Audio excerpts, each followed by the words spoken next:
Welcome to Silent Screams, your sanctuary for spine-chilling ASMR horror stories. Tonight, let me take you to the treacherous peaks of Mount Washington, where whispers in the wind carry tales of ghostly lights and lost souls. Relax, listen closely, and prepare for an unsettling journey into the unknown. The cold air was biting, even through layers of insulated gear.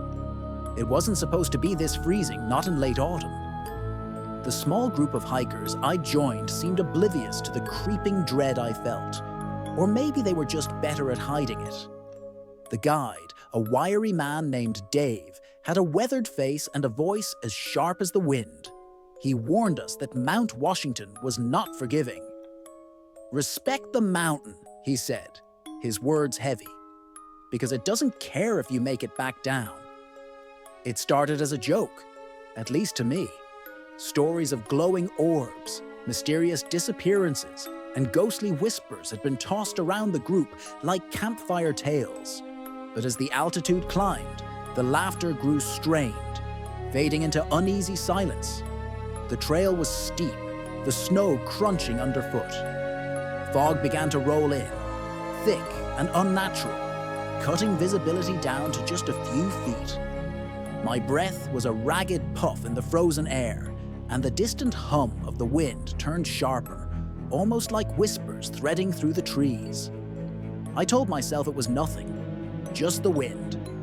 But it sounded too deliberate, like voices trying to form words. "Did you hear that?" Maria, one of the hikers, asked in a hushed tone. Her eyes darted nervously to the surrounding woods. "Hear what?" Dave replied gruffly, glancing over his shoulder but never slowing his pace. "Whispers," she said, her voice cracking. "I swear I heard someone." "No one's out here but us," he cut her off. "Keep moving." But I heard it too. A soft murmur, faint yet persistent. It almost felt like it was calling out, beckoning, though the words were garbled, like an old radio signal fading in and out. The others exchanged uneasy glances but said nothing. We kept walking. The first sighting happened about an hour later. The fog had thickened and the snow fell heavier now, muffling every sound. That's when I saw it, just out of the corner of my eye, a faint blue glow flickering in the distance. It disappeared as soon as I turned to look, leaving only the oppressive gray of the mist. "Did anyone else see that?" I asked, my voice trembling. "See what?" Dave replied, stopping to face me. His face was unreadable, but there was a flicker of something, fear, in his eyes. "A light," I said. "It was over there, in the trees." "No one's out here," he repeated, more forcefully this time. "And there's no lights. Must have been your imagination." But I wasn't convinced, and neither was Maria. She stayed close to me after that, her nervous energy palpable. The whispers grew louder as we climbed, no longer just faint murmurs, but distinct enough to make out fragments of words. "Help. Stay. Don't leave." I froze, my blood turning to ice. Maria grabbed my arm, her nails digging in. "You heard that, right?" she whispered, her voice barely audible. I nodded, my mouth too dry to speak. The others had stopped too, and for the first time, even Dave looked uneasy. And then we saw it. The blue light returned, brighter this time, hovering just ahead of us on the trail. It pulsed faintly, as if alive, before darting deeper into the woods. Against all logic, Maria began to follow it. "Maria, no!" I hissed, grabbing her arm, but she shook me off.